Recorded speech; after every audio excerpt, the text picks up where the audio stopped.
Hello mga Mars, welcome back to my channel, Karin Scoop Station here.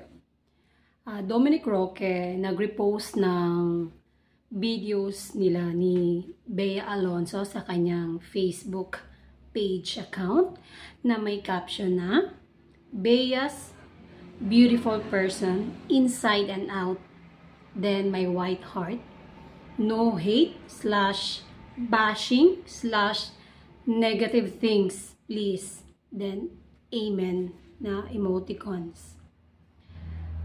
At dito nga ay marami sa pag-repost ni Dominic Roque ng video na yun ay talagang tumawag ng pansin ito sa mga netizen. At karamihan nga ng mga mensahe dito na nakuha sa video na to ay puro positive, na hinahangaan nila si Dominic Roque, na ang sabi pa nga ng iba, social media lang ang nagpapasama sa kanilang dalawa, sa kanilang relasyon, dahil nga hindi naman alam talaga yung tunay na pangyayari. Although alam na hiwalay nga sila, pero sa post na yon ni Dominic Roque parang may nangangamoy na magandang balita.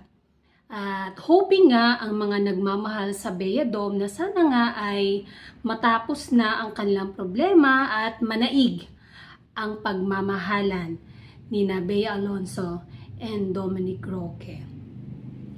Dahil nga kaya sinabi ni dito ni Dominic na no hate, no bashing at negative comments for Bea, dahil yung ibang mga netizen ay masyadong pangit ang sinasabi nila kay Bea Alonzo.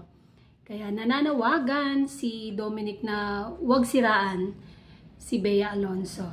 Hindi deserve ni Bea ang husgahan dahil wala namang nakakaalam at di pa nga nagsalita si Bea about sa issue. Pero itong